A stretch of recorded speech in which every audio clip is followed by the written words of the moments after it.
Let's go Bucs. Bucs Abroad, episode 11. I'm Captain Ben, still here in Atlanta. Got my first mate Sheehy with me, sitting there in Alexandria. We're ready to rock. And this time, folks, we're actually above 500.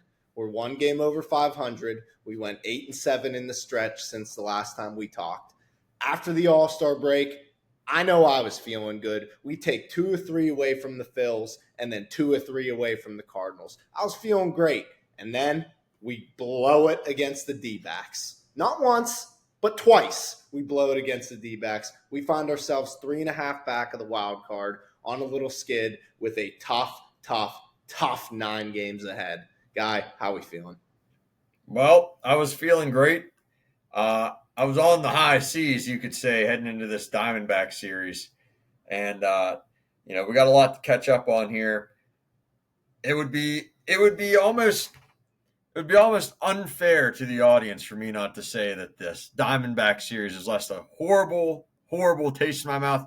I'm going to try and get over it as we go over the last few games here after the All-Star break, but I'm feeling pretty bummed out. I'm bummed as well because we could have set ourselves up in a great position, could have put ourselves over top of the D-backs, but now we see ourselves and they got the tie break against us. When it boils down to it, they took 4 out of the 6 away from us, and just a piss poor effort from Shelton, Holderman. It was basically those two that lost the 2 Diamondback series. But I digress. We don't have to get into too much of the weeds, but we have to talk about after the Cardinal series, trade deadline was coming up, and we needed to make a splash. Something needed to happen. And what do? We get not Jazz Chisholm, who is kicking ass right now for the Yankees, but we get Brian De La Cruz, who he hasn't been that great, but he's come up big in a few spots. He got a hit in his first game, and he came up with a big RBI the other day. And Isaiah Kiner-Falefa, he came up second game. He hits his 3rd triple of the year. So I'm liking that guy out there. I think he brings a veteran bat that he was batting 288 for the Blue Jays. I think he brings, and finally we had a lineup that everyone was batting over 200. That's sad to say, but it finally happened and we were able to produce. But again, sour taste in my mouth after that D-back series. We were thinking about recording last night, but I knew it would have just been a screaming match. We never got around to it. Mad. Just couldn't get around to it. I like the De La Cruz and IKF signings. I think they're gonna bring what this Bucco's lineup needs. It was never going to be a big name, big brain. It just wasn't going to be. To be honest, these are 2 pretty recognizable MLB players, which is nice, and I think they got what they needed, and we're going to see how it fits. Both of them had in the 2 series that they did play, or I guess the 1 series that they did play in, they did pretty solid. So we'll take it, and we'll just see how it goes. Now, I'm very curious to see what they do in the offseason, but that's way down the line, especially because we got these guys under control, which is what we needed, what we said last episode. No rentals and good trade acquisitions. I got to give props to Ben Sherrington on that. He did what he needed to do this trade deadline. We needed to add more bats, and we did. We didn't need to make a huge splash. It was never going to happen. But this offseason, we need to make a big splash. We need to make a big trade for a big bat that's on the market and sign him to a fat deal. But before we do that, we need to sign Skeens to a lifetime contract. Say, hey, buddy, here's a blank check until you're dead. I want him to be a Pirate for life. Every time I see him, I get a tear in my eye. I get my plums tickle a little bit. Paul Skeens is that electrifying, and it's just sad what we do to him continuously. We're like 9-5 in his starts, and we should be 13-1. It's a piss poor effort by the bullpen. Excuse me there. I had a sneeze. Just was getting allergic to the Pirate bullshit from this weekend. But the thing with Skeens, and we've mentioned it before with that contract, it's looming. Even though it's still years away, it's looming. Pirates never had a generational talent like Paul Skeens. Not many teams have. Uh, I think if Bob Nutting somehow loses out on this, he loses the fan base totally. And he's been able to hold on to this fan base for years By a and thread. years. And you know what? We've been, we can talk all this shit on Bob Nutting, but we've always kind of been around. I think if he dumps Paul Skeens for nothing and doesn't make any sort of concerted, legitimate effort, the fan base is done. He's going to be Dan Snyder. He's going to be forced to sell the team. And he should be, because what Paul Skeens is doing out there is ridiculous. Now, you got to think about it. A bad outing. Paul Skeens yesterday was considered a bad outing. He pitched 5 and 3/4 innings. He had 4 Ks, couldn't really find the zone that much, gave up about nothing. And you know what? The bullpen just blew it for him. It's frustrating. Like, he was getting frustrated, and he's up 4-0. Like, yeah, that's what I love about him. Like, he pitches a ball, and if the camera flashes to him, you literally see him mouth "fuck." Like, that's what I love. Like, he wants to throw a strike every single fucking time, and I love it. Yeah. I love it. No, it's awesome, and I think with him, and here's the bigger picture with this, and the reason that they have to find a way to keep him in town, which is like it's hard to even say because I just don't trust this organization. They got to find a way to keep him in town because that does give you enough. Like, these De La Cruz and Kiner Falafel, whatever his last name is. Wiz Khalifa. Yeah, whatever. IKF. He's just going to have to be called that. Those are the type of guys that are going to be like excited to come to the Buccos. Not those two because we got them under control, but guys like that that want to come in and play with Paul Skeens. They want to play for a fan base that's packed on Friday, Saturday, and Sunday.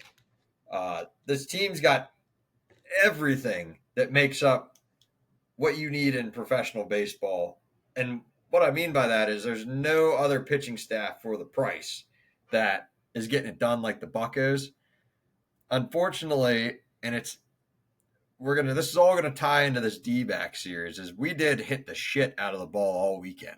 The bullpen blew it, which is crazy because that's been the Pirates' strength all year is the pitching. And when the bats were going, the pitching totally fell apart. I'm just not quite sure this team's ready for the big time yet. We're going to find out. We're going to find out in these next upcoming series here, but it's do or die for the Buccos. Do or die. This is a do or die series, but let's get into the top 5. We can have a good little case study over the last 2 weeks for a good top 5. I will say before I roll into mine, Nick Gonzalez out.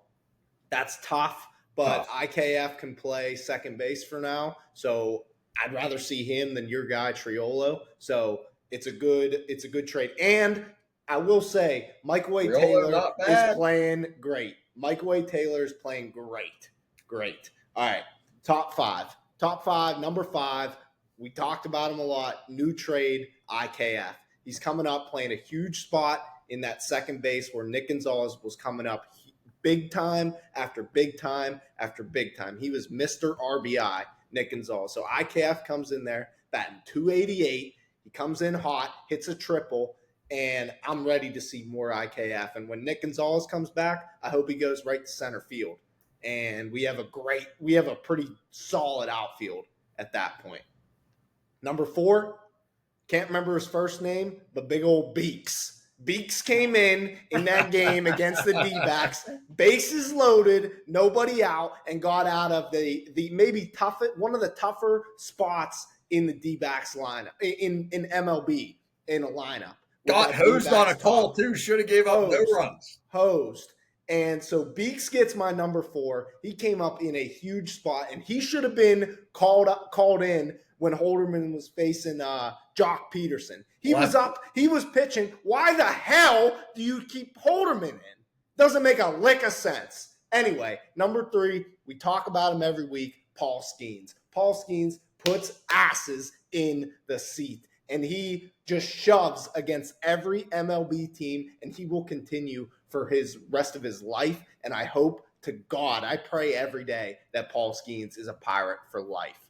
Number 2, Mitch Keller. Mitch Keller, cheapest contract in all of baseball, and he's a top 20 MLB pitcher. Mitch Keller has been nothing but consistent all year. I think, what are we, like 15-1 in his starts? Or not 15-1, but we're like 12-4. I'm pretty sure he's 12-5.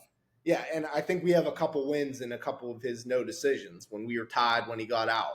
So every time he's up pitching, we have a chance to win, and he just does it every single week. Should have been an all-star. Number one has to be. He's the MVP of the team. Without him, we would be nowhere. Brian Reynolds. He doesn't matter if he strikes out in the first and the second. He's going to come up with a couple big hits all the time. He is Mr. Pirate. He's Mr. Consistent. Brian Reynolds, number one. He just lives in that top two. Yeah, good list. I got a lot of the same here. I'll rip mine off. Number 5, don't have him quite high enough like your list. I did take two, in undecided games, but Paul Skeens puts asses in seats. He's must-see TV. He's not the reason why they've even been close to losing a game. He's money. He's the best pitcher in baseball, and it's not even close. I can't wait till he pitches again. I'll clear my entire schedule, my entire weekend, and so will all the town, so will all Major League Baseball, whether they like to admit it or not.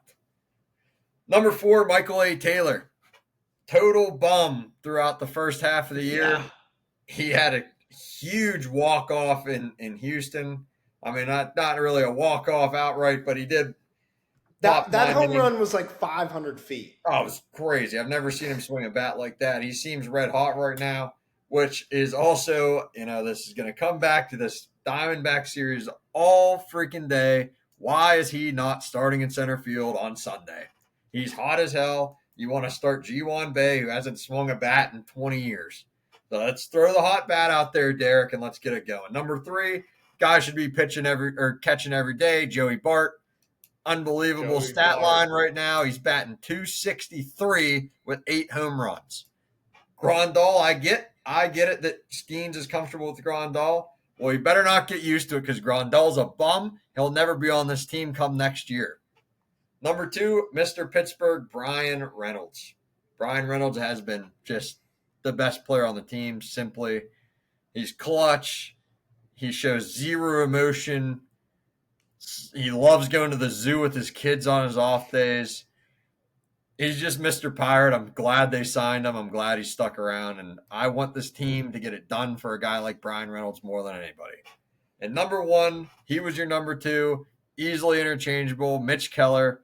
He has been the Buccos' stopgap all season, 12-5. Looked extremely solid. That game on Saturday was never in doubt. He doesn't slow down. He doesn't get rattled. It's just crazy. I mean, it's the best contract in baseball. So that's my top 5: Skeens, Michael A. Taylor, Bart, Reynolds, and Keller. Can I read you a stat? So I agree, Grandal sucks. But when Grandal doesn't catch Skeens, he's batting 184, 4 home runs, 18 RBIs with a 541 OPS. When he's catching Skeens, that is so bad. He's batting 308, 915 OPS, 3 home runs, 10 RBIs. So this dude is a different player when he's catching Skeens. So I'm fine with once every 5 to 6 days we get to see Yasmani Grandal. I'm fine with that if he's going to bat 308. I got nothing personal against Grandal. I actually think he looks like a good guy. I wish he was doing better. But Joey Bart has been Bart is awesome. He's been great. But Grandal seems like a nice guy. It'd be nice to, get him on a playoff roster, but have a seat on the pine, pal. Have a seat on the pine. We'll bring you out for Skeens. This is professional baseball, buddy. This ain't a retirement home. Agreed. But there's been a lot of bums in the last 2 weeks, a lot of blown games, but I'll let you go first. Who's your bum of the week? Well, I'll actually let you go first because I think we're both going to have the same, but I have an alternate, so I'll let you go first on the bum of the week. Well, the clear answer is Holderman, but I'm not going to say Holderman. My bum of the week, I'll just keep going. He's been a bum of the week, a frequent flyer recently. He was my bum of the first half. Ke'Bryan Hayes continues to just suck. He stinks. He cannot swing the bat to save his life. He hits dinky singles. He hits dinky pop-ups. He can field the shit out of third base. I'll say that. He's glue at third base. A ball comes his way, sucks it up, out. Like he's a phenomenal fielder. Can't hit. So now we have to play your guy Triolo at third base because at least Triolo, as much as he stinks, he produces sometimes, and he at least hits the ball hard. He does not. Bum of the week, Hayes. It's hard because Ke'Bryan Hayes is so good in the field, but there's no such position as a designated fielder. Nope. I don't know what they're going to do with Ke'Bryan Hayes. Clearly a bad contract. His glove is glue, but his bat, when he gets up to the plate, I mean, just chalk it up. Go take a leak. I fall asleep. Get a drink. I mean, there's nothing exciting going on. I was watching him the other day, thinking to myself, I can't even remember the last time Ke'Bryan Hayes hit a home run. Can't even remember it. I don't even remember if he did it this year. If he did, it was probably in April. I can't remember it. I'd have to go back and fact check it. Good bum of the week. Obviously, Colin Holderman, he's my bum of the week. I mean, the last 4 games he pitched, he took 3 L's. I mean, as a guy that comes in for 1 inning, and it's not like he's getting handed these 1-run games. I mean, he's given up multiple runs, home runs. I will say that the pitch to Jock Peterson wasn't a horrible pitch. It wasn't a horrible pitch. It was just, I don't know how he barreled it up. I don't know why the big fella Beeks isn't in there pitching left on left. And I just hate Jock Peterson. What a douchebag name. I hate him what too. What a douchebag name. But, yeah, I mean, my other bum of the week here, he's been a frequent flyer on this show. And thank God he better be gone next year, is Derek Shelton. What an absolute idiot. I don't know if you plan on recapping this game on Sunday, but, all that needs to be said is no outs, bottom 9. Your 290 average trade guy gets up there, IKF. He's hitting 290. Got runner in scoring position and O'Neal Cruz. Or I'm sorry, I'm jacking this up. O'Neal Cruz is not on base. It was, who was on second? Somebody fast. Was it Michael A. Taylor? Might have been. Forget it. Forget the base runners. You got the guy hitting 290 up to the plate, and you call on a bunt. You're giving up and out. You're giving up and out to a guy that hits 290 with no outs. If it works out, it's a great play, but that's a lot of plays. Have him swing away, for the love of God. Why are you making that call? Why is Beeks not pitching to a lefty? I mean, I get Skeens isn't having the best day, but why are you pulling him? Why isn't Bednar pitching the 9th? If Bednar pitches the 9th, we tie the game 5-5. It just makes no sense to me. It's just idiotic decision after idiotic decision from Derek Shelton. The thing with Holderman is he did blow 3 games in the last 4. He has been very good until this recent thing. And I don't think that this is going to stick around for long. He seemed pretty depressed. One thing I didn't like, him yelling at the ump after that inning, like, buddy, you just blew the game. Go have a seat. It's not the ump's fault. Pitch better. It's not the ump's fault that you just laid up a meatball. And for whatever reason, this bullpen, especially now, it's really evident with Holderman. It's been really evident with Chapman all year. They just can't get the third out. It's crazy. 1 and 2 is easy for them. And then this third out is just insane. It's like a mountain to climb. Like, I don't know. It's all year. But I'm upset. We need a big week here out of the Pirates. I heard Mackay.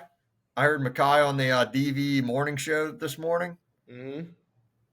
He said he had never, ever seen the Pirates clubhouse down like he saw him down after Sunday's loss. And he had never, ever seen Derek Shelton actually show that much emotion after a loss. So I'm expecting a big week. It's do or die. It's dig your cleats into the ground pick your bat up, strap on those batting gloves, and let's go to work on the Padres and fuck the LA Dodgers. Listen, I just got chills hearing that Derek Shelton actually got emotion. That just gave me chills, that hype up speech. We have 6 games against the Padres. We can bury the Padres over the next 9 games. And fuck the Dodgers. We beat the shit out of the Dodgers every time. I ain't worried about the Dodgers. I'm focused on this series at home against the Padres. It's a weekday series. I need the people of Pittsburgh to show the hell out and scream hard against the Padres. I need people kicked out for the profanities that they're yelling at these players. Fernando Tatis Jr. cheated. Let me remind you folks, cheated. 6 big games against the Padres, 3 smacked in the middle at the LA Dodgers. This is now or never. The season is on the line right here, right now. I'm fired up. Let's end with our random. We don't want to ramble on too hard. I think we got a good hype up speech for the week. But my random Bucco of the week, he was a pretty solid Bucco, but then he left the Buccos and was really nice. Steve Pearce. Wow, that's a name I haven't heard in a long time, Ben. I'm going to go back for my random Bucco of the week, back to the team that you mentioned your random Bucco from last episode, Rod Barajas. Same team, also a total bum and a random Bucco of the week, Lyle Overlay. Total bum. 2011 Buccos were god awful. I honestly think I'll have to go back and check the records. I maybe think Lyle Overbay is now a 2-time random Bucco of the week. I think I may have dropped a Lyle Overbay earlier this year. I could be mistaken. I'll have to go back and look. I don't know, because I went back and looked just to make sure. Maybe I thought about saying Lyle Overbay, but I didn't say Lyle Overbay. Yeah, he was a total bum. He was a total bum. He was supposed to be. You know what's crazy is the Buccos kind of went all in 2011 and won 72 games. Yeah, we got Derek Lee that trade deadline too, I think, and he sucked. It was just bad. It was bad. But we're not bad now. We're good. We are a good baseball team, but we just blow games left and right. 3 games at home against the San Diego Padres, and then we go on our West Coast road trip at LA, at San Diego. 9 big ones, season's on the line. I'm feeling 7-2. I'm feeling 7-2. I just an additional point. I would hate to brush this up. I should have touched on it earlier. Can't believe I didn't mention O'Neal Cruz 5 for 5. Went 5 for 5 Friday night, which was crazy. Most hits in his career. I'm happy that you're the one to bring that up, Mr. O'Neal Cruz hater. But let's go Bucs, 7-2. Take it easy, everybody.